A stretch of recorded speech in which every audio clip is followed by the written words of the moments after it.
In today's video, we're going to be talking about one of the weapons that received a decent buff this season, and that is the KN-44. The first buff that it received was that the BSA was taken from 17 to 16, obviously lower values are more accurate, and the first base damage range was increased from 28 to 29, and for the last buff, the chest multiplier was taken from 1.1 to 1.2x. So now with these buffs, the KN-44 is able to get a 3-shot kill if you're able to hit chest and headshots, which is easier said than done, obviously, because the hands do cover the chest typically when you're in a face-to-face engagement. So you'll get those 3-shot kills, occasionally, but it's not super common.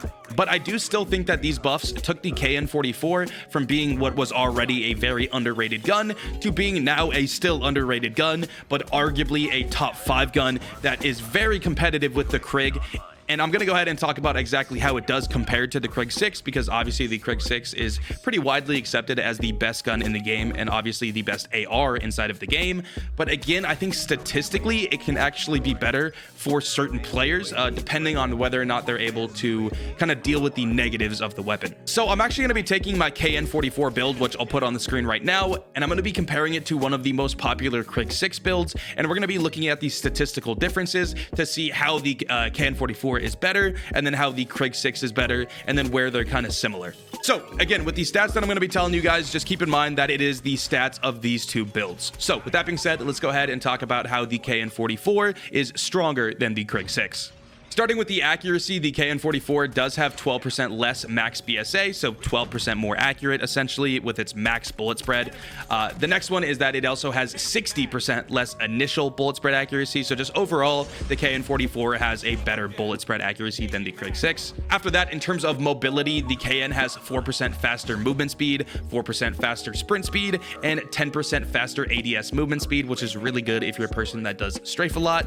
And also with this build, because I do have sleight of hand on it, it does have a 19% faster reload. So all across the board, the mobility is just much better with the KN than the Krig-6. The next one is that the KN-44 doesn't have bullet speed, and what this means is that when you shoot a bullet, it'll instantly go to the target. So if they're 100 meters away, it'll instantly travel that distance, whereas the Krig-6 does have bullet velocity, and it is 1100 meters per second. Basically what this means is that the Krig actually adds 9.1 milliseconds to your time to kill per 10 meters. So if someone is 100 meters away, it would add 91 milliseconds to your time to kill, which, I mean, you're never going to get in fights at 100 meters away, but again, 9.1 per 10 meters away. The next advantage the KN has over the Krig-6 is that it has a slightly tighter recoil in the first 7 shots, and I'm talking about vertical variation. In terms of horizontal variation, I'd say that they're pretty much the exact same.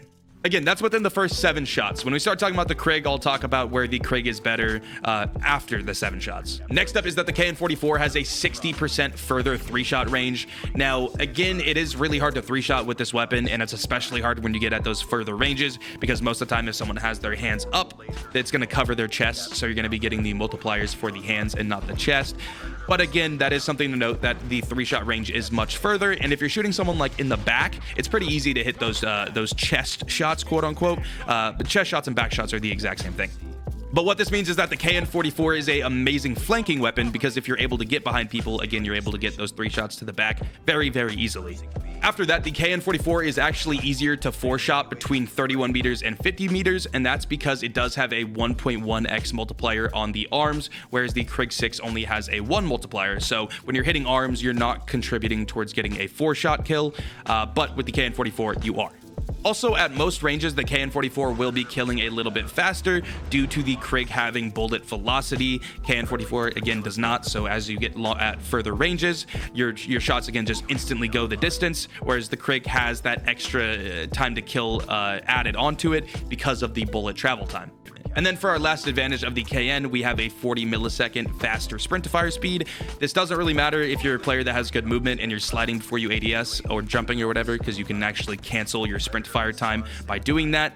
But if you're someone that doesn't, move as much and you're sprinting and you ADS out of sprint instantly, then obviously you're going to be dealing with sprint to fire more often. And again, it is actually 40 milliseconds faster with the KN as opposed to the Krig-6. So that is going to be the strengths of this KN build over the Krig-6 build. Now let's go ahead and talk about the strengths of the Krig-6. First one is kind of obvious. There is 20 more bullets because we are using the bigger magazine with the Krig-6. You could use the bigger magazine with the KN if you'd like to, but again, I'm just comparing the two, popular builds here.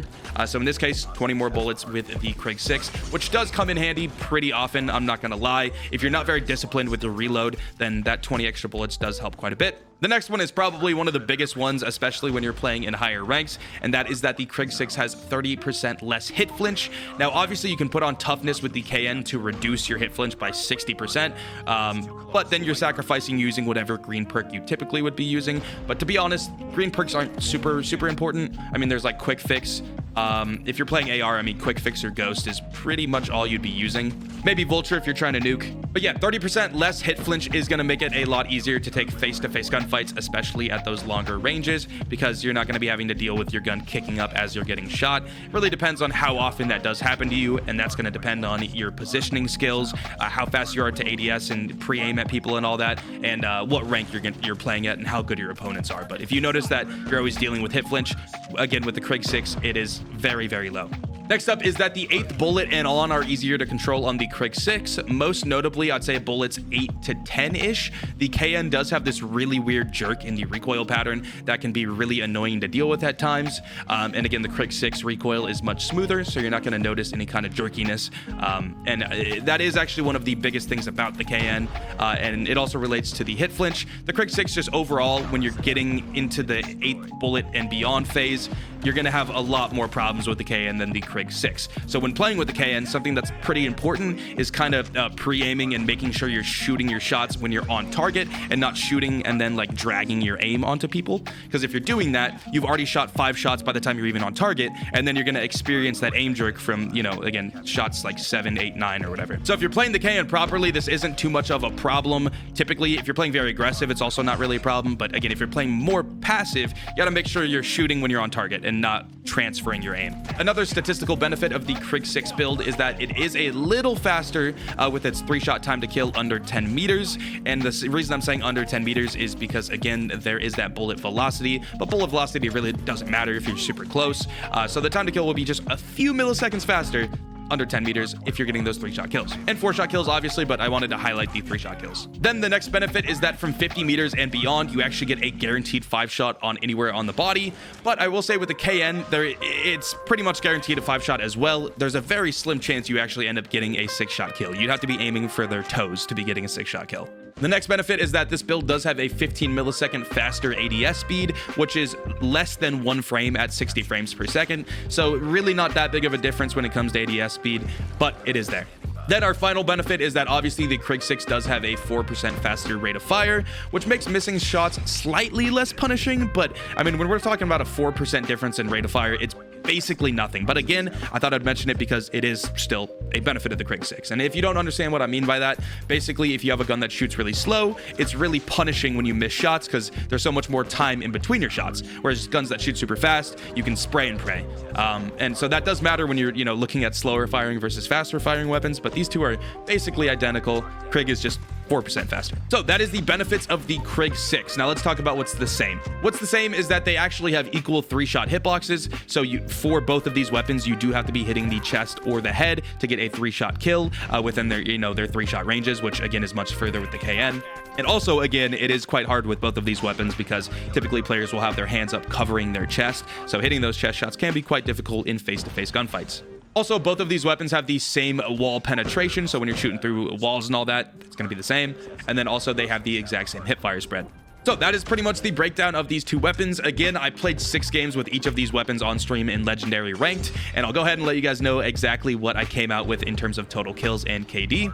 Starting with the KN-44, I ended with 177 kills and 69 deaths, which came out to have a KD of 2.57. And for the Krig, I ended up going 180 and 73, so I had 3 more kills, and I had 4 more deaths as well, which means that my KD was actually worse at a 2.47. So KN-44 2.57 and the Krig 2.47. So 0.1 less. I also want to note that I actually played the first 6 games with the KN-44, and it was the first games of the stream. So my first game was awful as I was getting warmed up. I ended up going 16 and 14, so just barely positive. But even despite that, I ended up having a higher KD with the KN-44. So if that says anything, it's that these guns are at least very similar performing with my playstyle. I will say the Krig-6 is definitely an easier weapon to pick up and just use. The KN-44, you do again have to do a couple things to make it really work well, and that's, you know, centering your aim before you shoot. I will say though, you don't want to like not shoot people until you're perfectly on target. You gotta shoot when you gotta shoot, but it is important to make sure you're getting your first few shots on target as opposed to shooting and transferring over to someone, because that can be problematic quickly. So this gun does take a little bit more practice, but I do think it can be more rewarding than the Krig-6. I would almost just say the KN-44 is a higher skilled version of the Krig, specifically with these builds. Obviously you can build the Krig in a couple different ways, but with the way that it's very popularly built, I think the KN-44 has more potential at longer ranges and is a little harder to use, but also has really nice mobility, which makes it very good for playing a little bit more of a aggressive playstyle as well when you're getting inside of the point. And also I really enjoy the iron sights on it. And I guess the final point that I would want to make too is that there's a skin with my name on it. So I mean, obviously that's a pro as well. I'm not saying the KN-44 is the best gun in the game, but I do think it actually is very competitive with the Krig-6. Again, for the general user, I think the Krig-6 will be easier to use, but I definitely recommend at least trying it out because it is hyper competitive in this meta currently. And who knows, we'll see where I place it when I do a video talking about the best weapons in the game after the Dingo LMG is released, which I believe it comes out tomorrow. But yeah, with that being said, I hope you guys enjoyed today's video. If you did, make sure to drop a like and a sub down below. I'm uploading a video and streaming every weekday of January, so if you want to see that, again, sub with noties on. And yeah, with that being said, see you guys later. Thanks for watching. Peace.